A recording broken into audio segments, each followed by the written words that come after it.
Hello and welcome back to our channel. Today we will start with a series of lectures on Indian polity. So let's start without further ado. Let's begin with the historical background. So the advent of Britishers in the form of East India Company, as all of us know, they came in as traders in the Indian territory in 1600. तो 1600 शताब्दी में Indian territory में traders के तौर पे वो आए. इनको एक्सक्लूसिव राइट्स दिए गए ट्रेडिंग के लिए. It was a charter granted to them by queen Elizabeth one. तो जब हम दीवानी राइट्स की बात कर रहे हैं, नेक्स्ट पॉइंट आप देख सकते हैं, दीवानी राइट्स जो ऑब्टेन किए थे 1765 में बंगाल, बिहार और उड़ीसा के. तो इसकी बात ये है कि निजामुद्दौला जो था, उन्होंने एक ट्रीटी साइन करी जिससे वो पारलेस नवाब हो गए. ये अलाउंसेस पे जीते थे खुद भी, जो इनको कंपनी दिया करती थी. तो जो पॉलिटिकल और एडमिनिस्ट्रेटिव फंक्शंस थे, ये कंपनी ने सीज कर दिए थे इनके. तो जो पहली ट्रीटी हुई, द ट्रीटी ऑफ इलाहाबाद, वो 1765 में हुई. ये शाह आलम टू जो थे, मुगल एम्परर दिल्ली के, इसके जो रिटर्न में है कोरा के, इलाहाबाद के, या इन अ फॉर्म ऑफ ट्रिब्यूट जो है इन डिस्ट्रिक्ट्स के रिटर्न में, और एक ट्रिब्यूट के तौर पे इन्होंने क्या किया, इनको दीवानी राइट्स दे दिए. लॉर्ड क्लाइव जो थे, उनको ग्रांट किया गया कि आप रेवेन्यू कलेक्ट कर सकते हैं और जो सिविल केसेस हैं वो भी आप डिसाइड कर सकते हैं. तो सारे दीवानी राइट्स कंपनी को मिल गए और नवाब के पास क्या रह गया, फौजदारी और एडमिनिस्ट्रेटिव अथॉरिटी. उनके पास जो है कोई पार ही नहीं रह गई. ये क्रोनोलॉजिकल ऑर्डर आप देख सकते हैं. क्रोनोलॉजी के हिसाब से चलेंगे हम दो तरीके से इसे पढ़ेंगे. कंपनी रूल में regulating act 1773, Pitt's India act 1784, charter act of 33, charter act of 1853, और दूसरे तौर से हम पढ़ेंगे इसको क्राउन रूल की तरह से.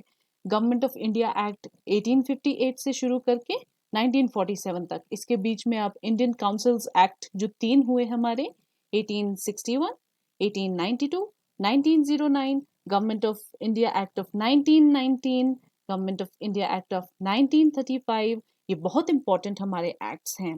और इंडियन इंडिपेंडेंस एक्ट ऑफ 1947. जो आज हम कॉन्स्टिट्यूशन देख रहे हैं, कहीं ना कहीं इन सब एक्ट्स की बदौलत देख रहे हैं. आप हमारी हीलियोस मेंस की टेस्ट सीरीज ले सकते हैं. 5 सेट उपलब्ध कराए जा रहे हैं जिसमें GS 1 to 3 हैं, कंप्लीट सॉल्यूशंस दिए गए हैं. For more information on this you can contact the following numbers. Regulating act of 1773. जो रेगुलेटिंग एक्ट था 1773 का, इसकी बहुत ही ज़्यादा कॉन्स्टिट्यूशनल इंपॉर्टेंस रही है. ये पहला स्टेप था जो ब्रिटिश गवर्नमेंट ले रही थी कंट्रोल करने को. किसे? जो हमारी ईस्ट इंडिया कंपनी थी. बहुत बड़ी कंपनी बन चुकी थी, बहुत ज़्यादा प्रॉफिट ले चुकी थी और रेगुलेटिंग इनके अफेयर्स करना चाहती थी. रेगुलेट, तभी इसको रेगुलेटिंग एक्ट कहा है, कंट्रोलिंग एक्ट कहा गया है. ब्रिटिश गवर्नमेंट को इंटरेस्ट आ गया था कि अब इनको कंट्रोल किया जाए. कंपनी को पैसे दिए जाते थे by the British government merchandise खरीदने के लिए, वो भी कहीं ना कहीं बंद हो गए थे. तो हम देख सकते हैं बहुत ज़्यादा कॉन्स्टिट्यूशनल इसकी इंपॉर्टेंस रही है.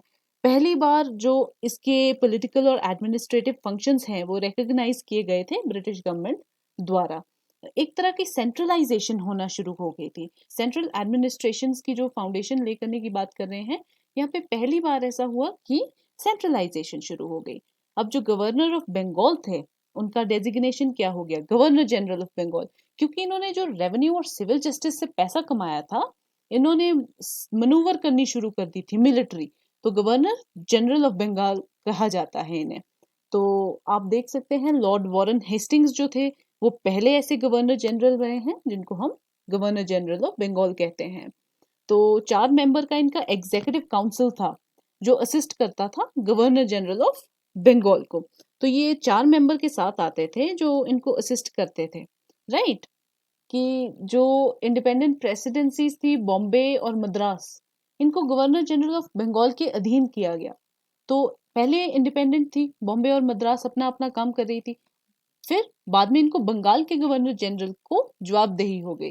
तो सेंट्रलाइजेशन किसी तरह का आप देख सकते हैं. अब आप आज का बॉम्बे मद्रास ना देखकर उस दौरान का, हमने दीवानी राइट्स में भी कहा कि बंगाल, बिहार और उड़ीसा, उनकी बात हो रही थी। देखिए पहले के ज़माने में बंगाल जो है आपका बहुत बड़ा हिस्सा था, उसमें वेस्ट बंगाल का कुछ हिस्सा आ रहा था, उड़ीसा बहुत बड़ा था। आज की डेट का बॉम्बे, बिहार, उड़ीसा, मद्रास ये ना देखिए, उस दौरान जो आपकी पुरानी है उसको मैप लीजिए और वहाँ पे मैपिंग कीजिए। जो बॉम्बे का हिस्सा है, जो मद्रास का हिस्सा है उसको देखिए, बिहार का हिस्सा देखिए। जो बिहार आज की डेट में हमें दिख रहा है वो नहीं, छत्तीसगढ़, झारखंड ये भी तो बिहार का ही हिस्सा रहे हैं। उड़ीसा देखिए, वो बहुत बड़ा एरिया है। So you see the kind of hub that it was. It was a very big chunk of land that they governed. यहाँ पे आपका supreme court of Calcutta establish हुआ। कैलकटा में पहली बार सुप्रीम कोर्ट इस्टेब्लिश हुआ 1774 में। यहाँ पे एक चीफ जस्टिस थे और इनके साथ तीन तीन और जजेस थे। इसका मतलब एक चीफ जस्टिस और तीन जजेस। तो कंपनी ने कहा कि भाई आप प्राइवेट ट्रेड ना करें, किसी से ब्राइब्स ना ले, प्रेजेंट्स ना दे, ठीक है, नेटिव्स के साथ। क्योंकि क्या होता है जब आप ब्राइब लेते हैं या प्रेजेंट लेते हैं तो एक तरह का वो भार हो जाता है आपके ऊपर। आप कहीं ना कुछ उनके साथ क्या कर लेते हैं, डीलिंग्स सी। तो ब्राइब्स और प्रेजेंट्स इसीलिए यहाँ पे स्टॉन्ज रहे हैं बहुत ज्यादा कंपनी वाले। और ये इनकी सक्सेस का भी बहुत कारण रहा। 1600 से लेकर 1773 तक बहुत सक्सेसफुल रहे हैं ये, क्योंकि इन्होंने ऐसा कुछ बहुत ही कठोर निर्णय लिया था कि हम इनसे कुछ भी नहीं लेंगे, हिंदुस्तानियों से, जो नेटिव्स हैं हिंदुस्तान के।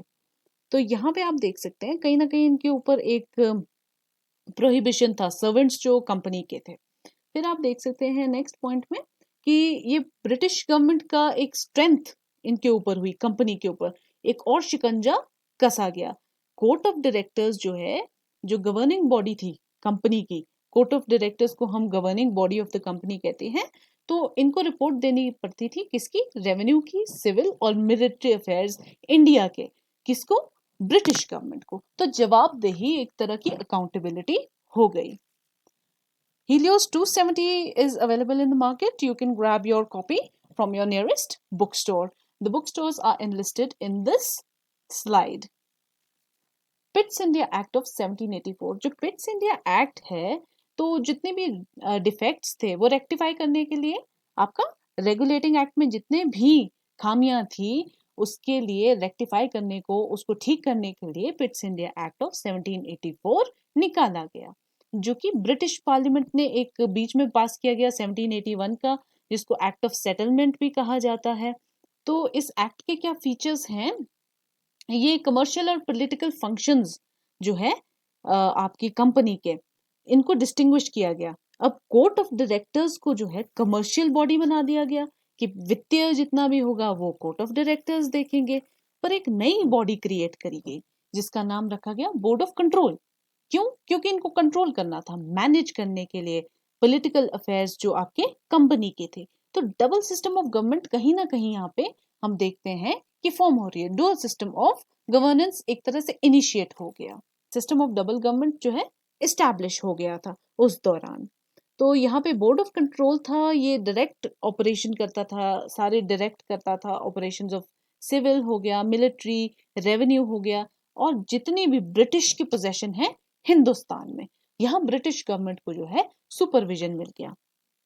तो पहले रीजन के लिए जो है बहुत इंपॉर्टेंट और सिग्निफिकेंट है Pitt's India act. Number one की जो है जितने भी पोजेशन कंपनी के नाम पे थे पहले, जितने भी रेवेन्यू, जितना भी लैंड था, जितनी प्रॉपर्टी थी आपकी कंपनी के नाम पे, वो एकदम से ब्रिटिश पोजेशंस इन इंडिया हो गई, मतलब क्वीन के नाम पे की गई।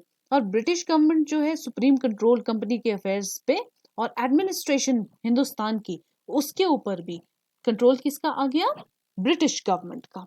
Helios 60 is available. You can grab your copy from your nearest bookstore. It is most important for all the exams that are upcoming. For example, JOAIT, clerk, computer operator, sub inspector, TET, TGT, JBT, HP police, forest guard, and junior engineer. For the next time, we will continue with Charter Act of 1833. That's all for today.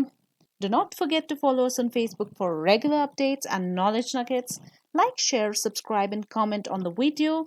Thank you and have a wonderful day.